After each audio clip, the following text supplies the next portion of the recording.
Good morning, everyone, and welcome to today's webinar examining the RCMP Municipal Police Unit Agreement, notably the authorities and responsibilities assigned to local governments.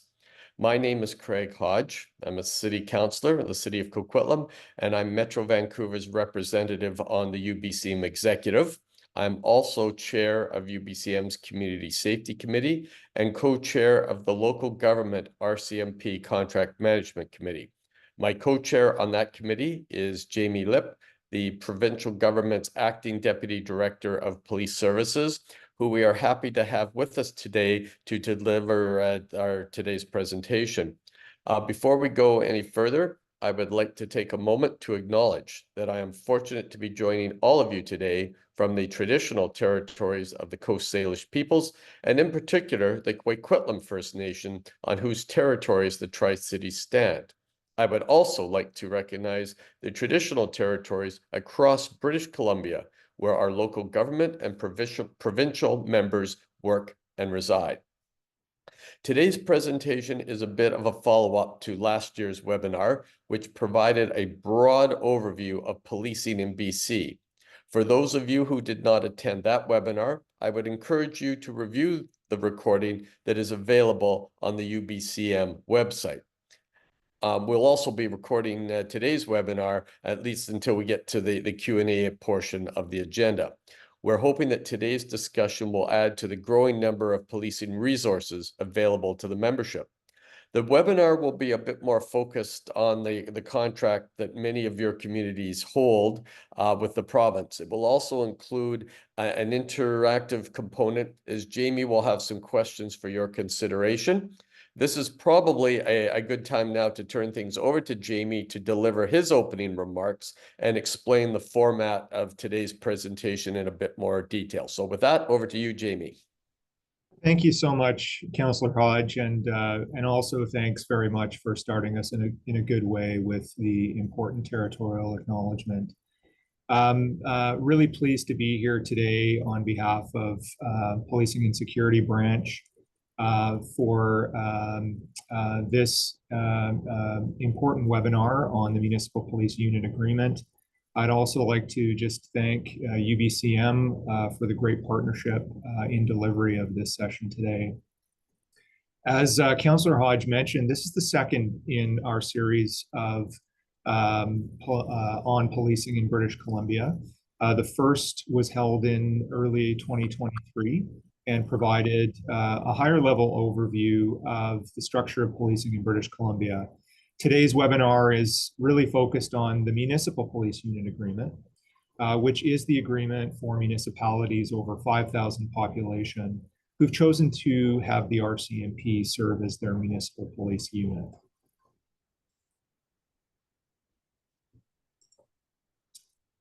This is a general overview of the topics and approach to today's webinar. We'll cover the basics on what the agreement is and the key actors and players in the agreement, their roles, authorities, and responsibilities. We'll also cover some of the key articles within the agreement. We'll have a brief recap, and following that, we'll discuss the benefits of contract policing, as well as future considerations for contract policing. The team has worked to make this presentation interactive. We'll pause at certain points throughout the webinar and ask some questions of you using a tool called Mentimeter. As questions slides appear on your screen, you'll see a link that will be displayed to allow you to join the Mentimeter, where answers can be anonymously submitted. And I encourage you to participate. So what is the Municipal Police Unit Agreement? Policing and public safety is a shared responsibility between all three levels of government, the federal, provincial, and municipal governments. In BC, the Police Act governs the legal responsibilities of provincial and municipal governments to provide policing and law enforcement services within their respective jurisdictions. Municipalities that reach the population threshold of 5,000 are required to provide policing and law enforcement services within their municipal boundaries, and they may do so in one of three ways. They can establish their own municipal police service, They can enter into an agreement with another municipal police department to have that municipal police department serve as their municipal police service, or they can enter into an agreement with the minister on behalf of the provincial government to have policing and law enforcement in their municipality provided by the Provincial Police Service, the BCRCMP. There are 3 police service agreements in effect in British Columbia: the Provincial Police Service Agreement, the Municipal Police Service Agreement, and the Municipal Police Unit Agreement. The 3 agreements were signed in 2012 and are 20-year agreements that expire in 2032. The Provincial Police Service Agreement is an agreement between the province and Canada. It authorizes the province to have the RCMP serve as the provincial police service. The Municipal Police Service Agreement is also an agreement between the province and Canada, and it authorizes the province to subcontract its provincial police service to municipalities to have a component of the provincial police service operate as the municipality's municipal police unit. The MPUA, or the Municipal Police Unit Agreement, is the agreement between municipalities in BC and the minister on behalf of the province for the use of the provincial police service to serve as their municipal police unit. The MPUA is unique to British Columbia. Other provinces and territories, municipalities contract directly with Canada for contract policing services. The MPUA has a number of implications for municipalities. First, it formalizes the choice to engage RCMP contract policing services. And second, the agreement provides a number of authorities and responsibilities for municipalities. Contract policing allows for participation in a cost share arrangement with Canada. Municipalities between 5,000 and 14,999 population pay 70% of the policing costs, while the other 30% is paid by Canada. For municipalities 15,000 population and above, the cost share is 90% paid by the municipality and 10% paid by Canada. The cost share recognizes the mutual benefit of contract policing for both parties, including the integration of policing across levels of government and across the country, and the ability to pull from a large pool of resources to respond to climate and other types of emergencies or events when needed. In addition, Canada is provided with the benefit of maintaining a policing presence right across the country. The MPUA provides the mechanism for municipalities to have input and provide oversight for their municipal police unit. There are a number of key actors with authorities and responsibilities under the agreements. These include the Minister of Public Safety and Solicitor General on behalf of the province, the Federal Minister responsible for the RCMP on behalf of Canada, the Chief Executive Officer, Chief Administrative Officer, and Mayor of a municipality, the Commissioner of the RCMP, the Commanding Officer of the Division, and the Detachment Commander or Officer in Charge. At a high level, the Provincial Minister has authority to enter into the MPUA on behalf of the province with the municipality and works with the CEO and in consultation with the Commissioner to determine the level of police services to be provided by the municipal police unit to that municipality. Decisions pertaining to the internal management of the municipal police unit remain in the control of Canada, the RCMP, and the commanding officer is responsible for implementing the minister's provincial policing priorities.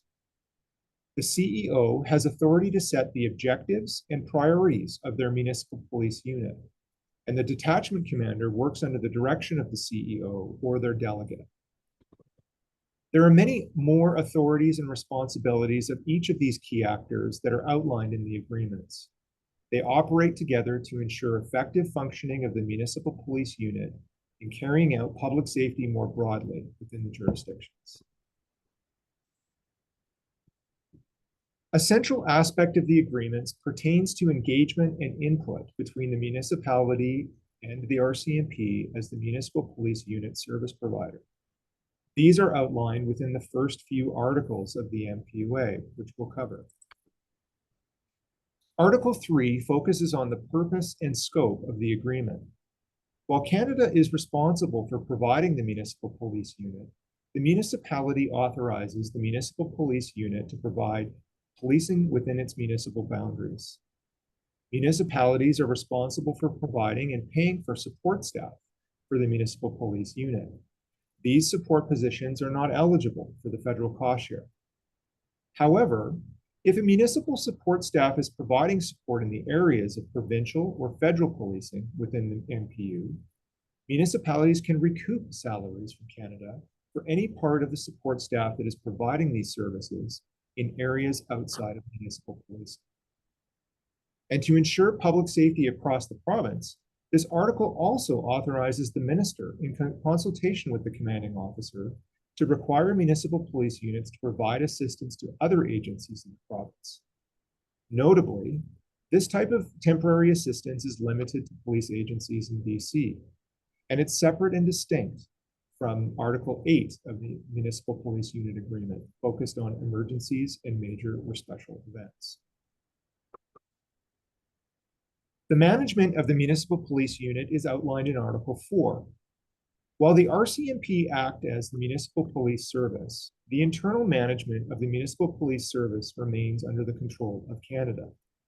This means that specific aspects of the service, including its administration, rest with Canada. For example, Canada determines whether the RCMP can participate in and provide contract policing as part of its service. The provincial minister and CEO, however, will determine in consultation with the commissioner the appropriate level of police services to be provided by the municipal police unit. Municipalities have the authority to consult and engage with the province on setting the level of police services within their municipal jurisdiction. Municipal police unit members must adhere to police standards and procedures. As outlined in Article 6.5 of the PPSA, the provincial police service is required to harmonize their national police standards with those of the provincial policing standards. This also applies to the municipal police service. The commissioner has the responsibility to ensure that the RCMP is meeting or exceeding provincial police standards. Article 5 specifies the authority of the municipality to set priorities and obtain information on operational progress from their municipal police unit. The CEO has the authority to set the objectives, priorities, and goals for their municipal police unit. These must be generally consistent with the minister's policing responsibilities, policing priorities for the provincial police service. Municipalities play a central role in providing public safety and law enforcement within their jurisdiction. To ensure that your municipal police unit is meeting its objectives, priorities, and goals, the member in charge reports to the CEO on the unit's implementation and progress on the objectives and goals that have been set. Article 5 also requires the member in charge to provide an update on new and/or outstanding complaints made against the police unit on a monthly basis. These reports are helpful in the oversight of the unit and facilitate discussions with the member in charge to ensure its effective operation. Further, to ensure the member in charge reflects the needs of the municipality they serve, the CEO is consulted by the commanding officer and able to participate in the selection and hiring process of the member in charge. And depending on the specific needs of a municipality, the CEO can request that community consultation also occurs. The process for community consultation follows RCMP policies. If you have questions or are interested in understanding these policies regarding community consultation in the leadership selection process, the CEO should engage their member in charge. Article 6 highlights the authority of the municipality to determine the number of members in the unit and the responsibilities of the municipality during this process. It outlines the process by which municipalities can request an increase or a decrease to the size of their municipal police unit. A written request for a change in resources from the CEO is addressed to the province, who in turn forwards the request to Canada.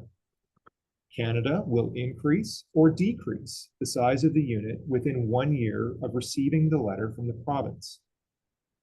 This authority is limited. In the case of a reduction, resources cannot be lowered below the level required to deliver effective and efficient policing or to maintain public and officer safety.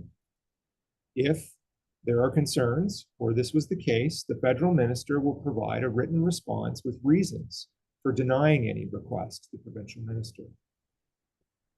Municipalities also have the authority to request the removal of a particular member of the unit through written request by the CEO to the provincial minister. The request is forwarded by the minister to the commanding officer for consideration. If after consideration by the commanding officer, the matter is not resolved, it will be forwarded to the commissioner, who will make a final determination. Article 7 is closely tied to Article 6 of the agreement. It highlights municipal authorities related to resources. The RCMP will provide the CEO annual statements on the composition of the Municipal Police Unit each fiscal year. The statements include information on the organization, location, and function of members and employees, vacancy information, and other information. A full list can be found in Article 7.1. These reports help support the municipality's role in the oversight of their municipal police unit to ensure effective service delivery in support of public safety. The municipality is responsible for participating in consultations on resource levels with the police unit. The RCMP will consult with the CEO and receive approval or approval in principle by June 1st of each year for the number of members required to maintain the level of police service. In addition, the CEO has the authority to request information, provided that they provide reasonable notice from the RCMP regarding the human resources and organizational planning of the police unit. This information helps assist municipalities in the oversight of the unit and also assists with financial planning. Responding to emergencies and events are an important aspect of public safety in municipalities across the province and across Canada. One of the benefits of contract policing is having a national pool of resources that can help and assist in responding to emergencies and events across all contract policing jurisdictions and all levels of government. Most municipalities in British Columbia would have been recipients of what we refer to as an Article 8 letter. It contains a request for resources related to emergencies or events, such as wildfires or major events. Some examples of these major events may include G7 summits, political dignitary visits, or other forms of major events. There are 3 types of emergencies outlined in Article 8. Provincial emergencies within BC, provincial emergencies in another province, and federal emergencies. Provincial emergencies in recent years have resulted from climate-related issues such as wildfires and flooding.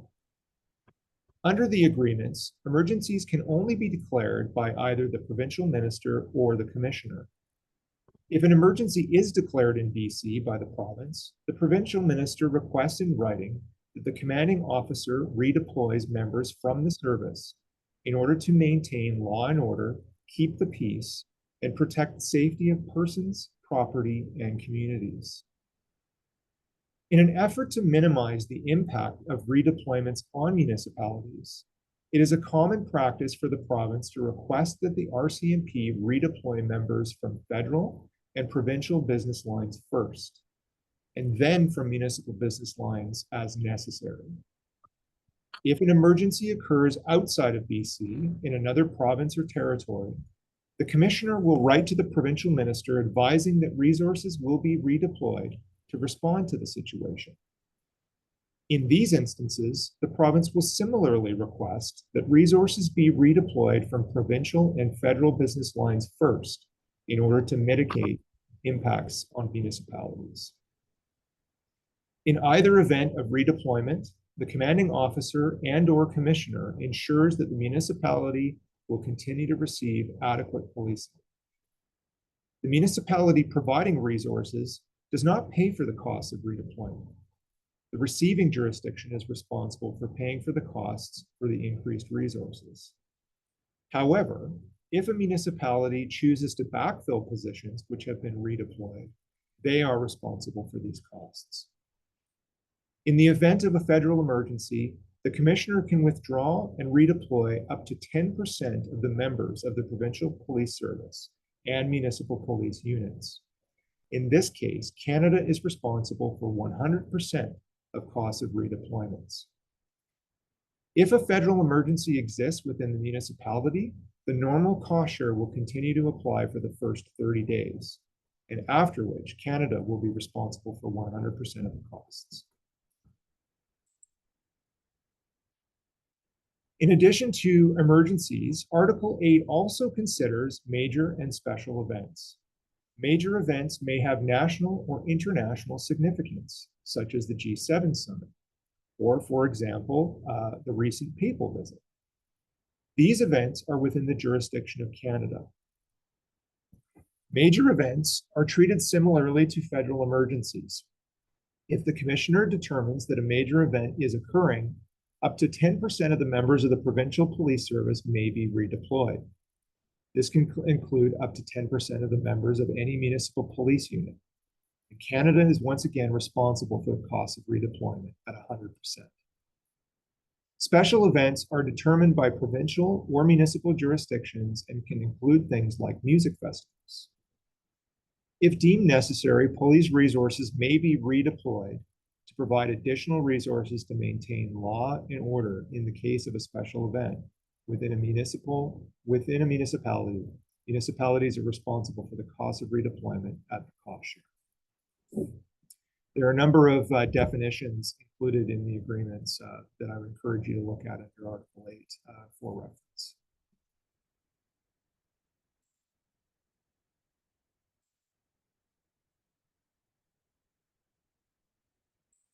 This brings us to the first of our interactive questions for today's webinar. And you will note that the page here has changed. There's a QR code that you can scan. And there's also a code that you can enter in menti.com. I'd encourage everyone to participate in the question by going to menti.com and using the code or the QR code. And again, your answer will remain anonymous. The question is, who sets priorities and objectives for the municipal police unit? I'll give you a moment just to consider that and enter your answers.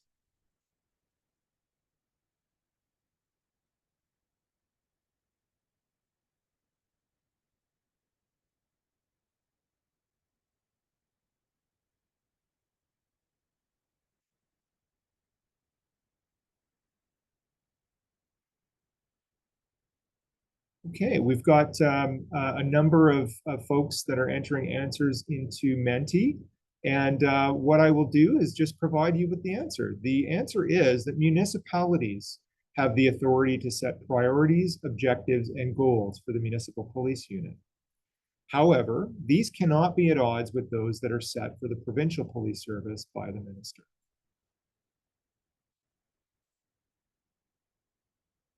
Our next question: can a municipality request further information regarding human resources?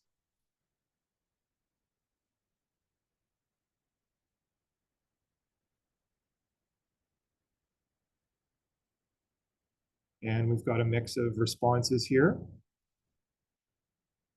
Municipalities can make request information provided that they provide reasonable amount of time, and the request is reasonable, for information related to the resources and organization of their police unit.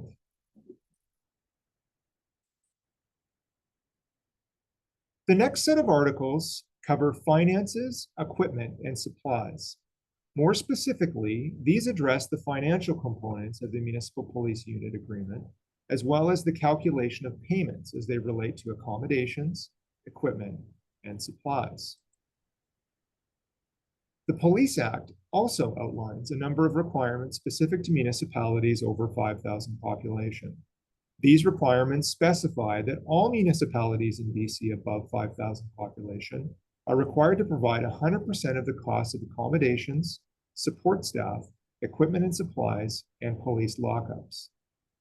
These responsibilities extend to both municipalities with municipal police departments, as well as those with RCMP policing agreements.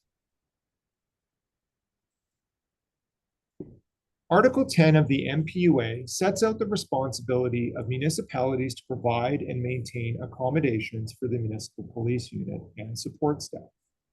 The detachment building must include a furnished office space, jail cell facilities, and heated garage space if determined to be required. The municipality is responsible for 100% of all operating and maintenance costs, including expenditures such as buildings and property maintenance services. The accommodations provided must meet RCMP security standards. Facilities may be provided and maintained by Canada and the province for the use of the municipal police unit and their support staff, and may include buildings and living quarters as part of the accommodation program.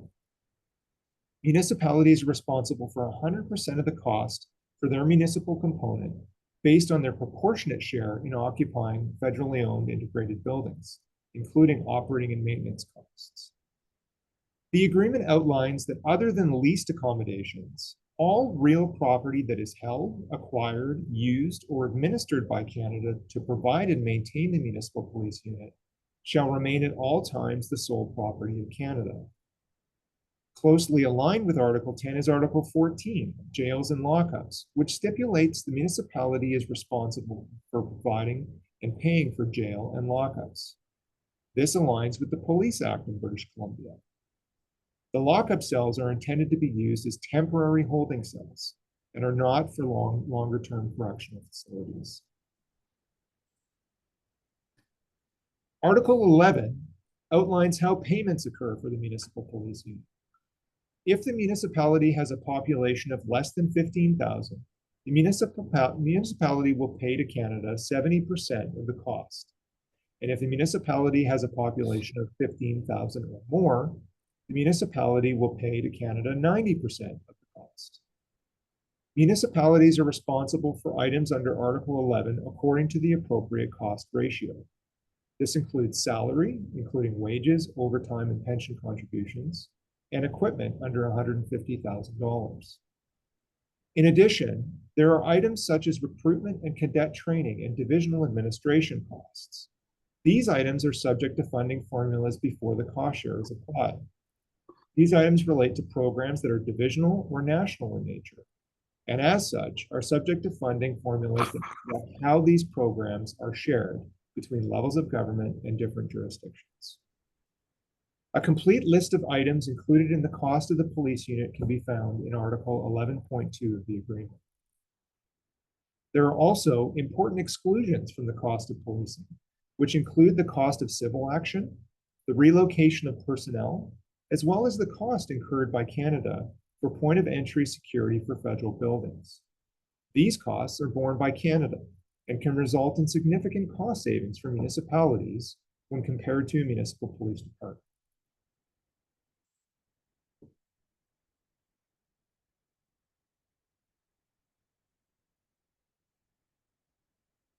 Article 12 outlines the responsibility of municipalities to supply equipment over $150,000. This is separate from the equipment calculation in Article 11. There are two types of equipment defined by the agreement. They are defined in Article 1 of the agreement interpretation. Equipment type A, over $150,000, refers to equipment that is procured on a non-recurrent or extraordinary basis, including specialized vehicles, watercraft, telecommunication systems. Equipment type B refers to equipment that is acquired on an annual or recurring basis. This includes things such as police cruisers, radios and computers, firearms, and other forms of equipment. Canada is responsible for supporting type A equipment to the municipal police unit of the standard and quantity necessary to carry out its responsibilities under the agreement. Because the RCMP is a federal organization, Procurement of such equipment is done in accordance with the practices and procedures following directive of the Treasury Board of Canada and government contract regulations. Article 12 also highlights the procedure in the case of loss, destruction, or removal of Type A equipment. The amount to be credited will be determined by assessing the fair market value as determined immediately prior to the equipment being lost, damaged, destroyed, or removed, and determining the percentage of the municipality's full share paid at the time the equipment was lost, damaged, destroyed, or removed. Article 13 of the agreement focuses on transfer of ownership of equipment. If the agreement expires or is terminated, the transfer of ownership of equipment follows Federal Treasury Board directive on disposal of surplus material, with the federal government having the first right of refusal for that equipment. If the federal government does not want to acquire the asset, the province then can decide whether it wants to obtain ownership. In this case, the municipality has the authority to retain the equipment through acquiring it from the province. The municipality can either acquire the equipment, or if they do not wish to keep it, Canada will credit the municipality the amount exclusive of interest. To adequately plan for the costs associated with a municipal police unit, municipalities are responsible for working with the RCMP during the RCMP's multi-year financial planning process. This process provides municipalities the authority to collaborate on the budgeting process for the police unit. Multi-year financial plans cover the next 5 fiscal years and allow contract partners to plan for upcoming cost items. The multi-year financial plan includes, at a minimum, information regarding the number of positions required by the unit, proposed multi-year equipment plans, any significant deviations between the budget from the previous fiscal year and expenditures for the current fiscal year, in addition to other information.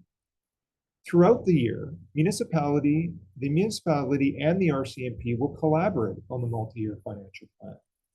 On June 1st, municipalities received their multi-year financial plan, which is the culmination of the annual multi-year financial planning process. On June 15th, the CEO is responsible for providing the estimated budget for the next fiscal year to the RCMP. Throughout the year, the municipality is responsible for providing updates on the projected budget. Article 16 also outlines financial reporting requirements and processes. It gives municipalities the authority to receive financial information from the RCMP. This includes scheduled and ad hoc information regarding the financial situation of their police unit. The municipality has the authority to receive at agreed upon intervals details about the year-to-date expenditures of the police unit. Further, with reasonable notice, the municipality can request any additional information relating to the financial implications of the police unit from the member in charge. The authority to receive and request financial information is an important aspect of the municipality's ability to maintain oversight and exercise input into their police unit. It allows the municipality to see how money is being spent, as well as assisting in the preparation of budgets. Assessments, disputes, and committees focuses on resolving matters arising from the agreements and how municipalities can provide input into governance and oversight of the police service agreements. Under the agreement, municipalities have the authority to propose assessments that relate to matters arising from the service delivery of the municipal police unit. Examples of these assessments might include the use of the municipal police unit to conduct specific bylaw enforcement or determining effective resourcing. Both the CEO and the member in charge may propose a matter relating to a provision of the MPUA for review. The CEO and the RCMP can notify each other of the intention to undertake a review by notifying the other in writing. The scope, frequency, and subject of reviews is in the purview of the municipality and the RCMP. While operational effectiveness assessments are not intended to replace formal disputes or for the formal review of substantive articles of the agreement, They do provide the opportunity to address issues before they escalate to a formal dispute. Another governance structure for municipalities to manage the Municipal Police Unit Agreement is through the Local Government Contract Management Committee, or LGCMC. The LGCMC is a forum for contract policing related matters that pertain to cost containment and the administration of the agreements. It is co-chaired by the UBCM and the province, and is a committee comprised of members representing geographical areas and types of local governments throughout BC. Through these members, municipalities can bring attention to their concerns. The province and municipal representatives are responsible for bringing matters heard at the LGCMC to the National Contract Management Committee. If you'd like further information on the LGCMC and how it brings matters to the committee, please refer to the January 2023 webinar, Policing in BC, that is hosted on the UBCM's website, which provides further information. Another way in which matters pertaining to the agreement can be brought forward to the national table is through Article 21. Article 21 references the review provision of the PPSA. Municipalities have the authority to participate in reviews of the agreement, which may occur from time to time. Article 20 of the PPSA provides for reviews to occur every 5 years during the life of the police service agreements. During these 5-year reviews, amendments are proposed to the policing agreements. These reviews provide an opportunity to amend the agreements while they are still in force. Through the LGCMC, the province brings forward concerns from BC municipalities to the National Contract Management Committee during this process. Prior to a 5-year review taking place, the province engages local governments through LGCMC and UBCM for input on this process. Prior to the last 5-year review, which took place in 2022, the province engaged municipalities through UBCM to ensure that municipal perspectives in BC were brought forward to the national CMC table for consideration. Decisions on which items are advanced for consideration is determined by the Contract Management Committee, and it must be an issue that affects at least 2 different jurisdictions. The next 5-year review is scheduled for 2026, 2027.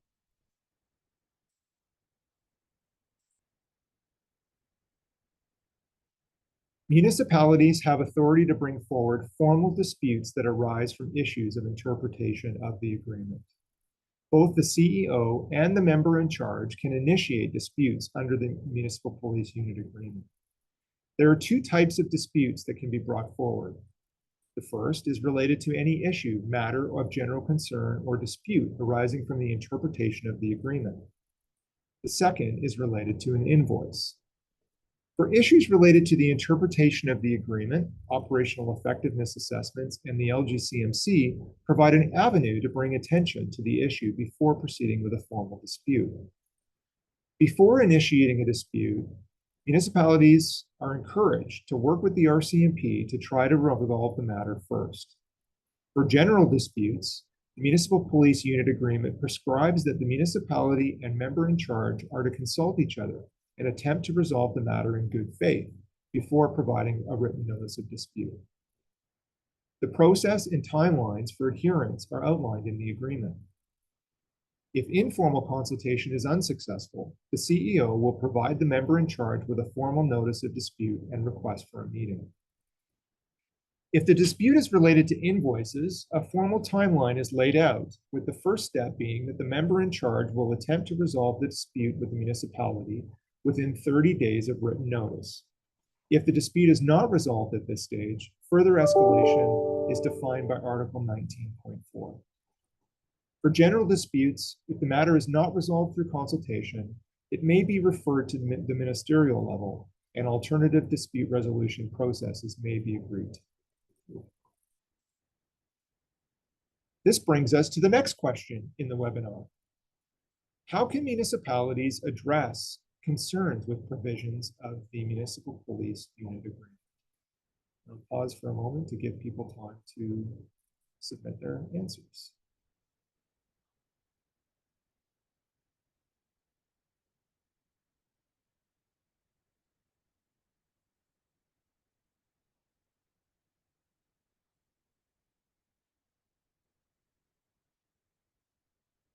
Okay, we've got a number of different responses. The answer is that municipalities can approach their detachment commander to flag concerns. They can bring concerns through the local government contract management committee, and they can take part in consultation for the 5-year reviews when applicable. We've covered a lot of material in the session today. I'm going to recap a couple of the key highlights that we've covered off related to the Municipal Police Unit Agreement. The Municipal Police Unit Agreement lays out specific responsibilities and authorities for municipalities. Municipalities have authorities which allow for control and oversight of their municipal police units, whether through financial planning and requesting information related to resources. Municipalities are encouraged to exercise their authorities under this agreement. While the Municipal Police Unit Agreement gives municipalities the authority to control their municipal police unit, there are also responsibilities for policing between the different levels of government and advantages to the contract policing model. The benefits of contract policing recognize the choice that municipalities have made to enter into a Municipal Police Unit Agreement in accordance with the Police Act. The choice of entering an MPUA for RCMP contract policing provides many benefits to municipalities. A benefit of contract policing is the shared infrastructure that comes along with it. The RCMP, as a national organization, and as a result, provides a range of specializations and expertise. Because of this, municipalities are able to take advantage of the benefits that come from the RCMP being this large organization. The value of this infrastructure and the RCMP's role as a national organization is clear during things such as emergencies and events. Because of the size and the reach of the RCMP, members can be quickly deployed to provide support to jurisdictions right across the country.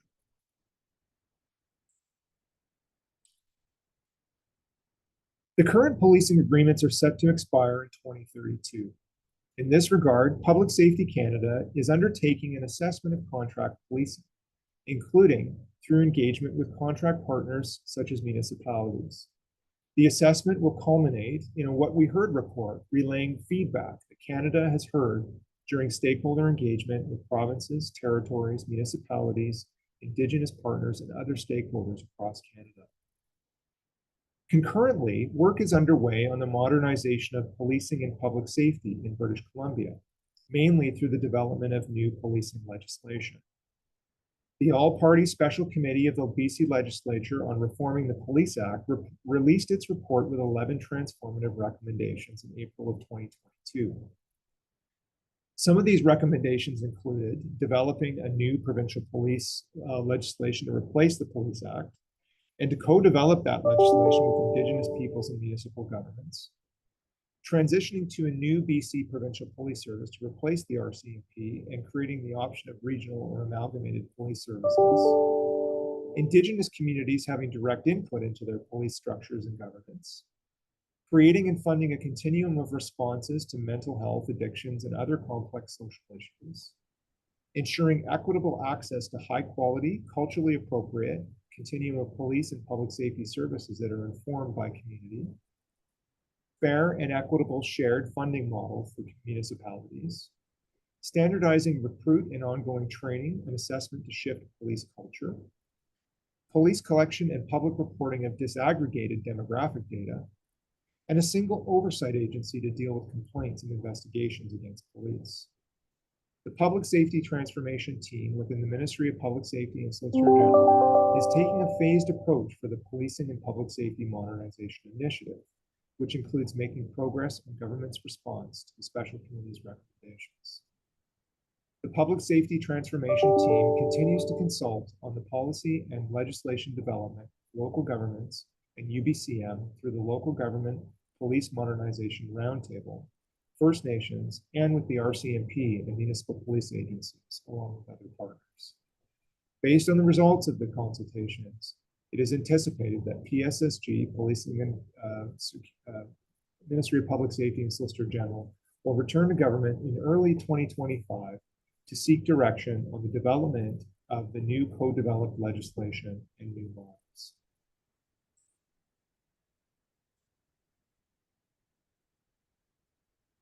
At this time, I'd like to poll the audience to see if there's anything that we haven't covered in today's presentation that you'd like more information on. Please feel free to enter that into the Menti app.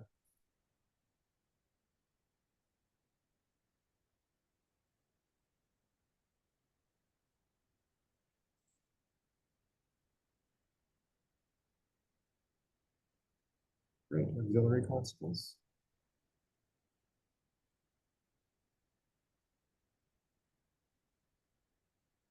How minimum service levels are set.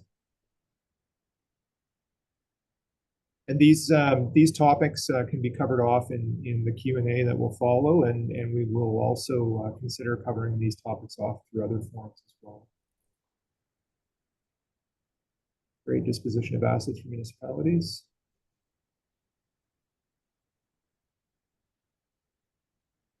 Okay, these are some great topics. Recruitment and backfill challenges. Service levels.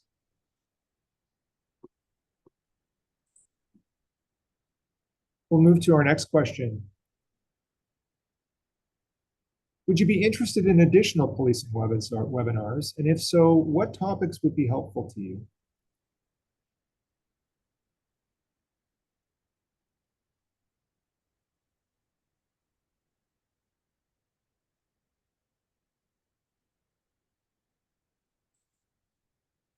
Just give a moment if you've got any thoughts on additional policing webinars.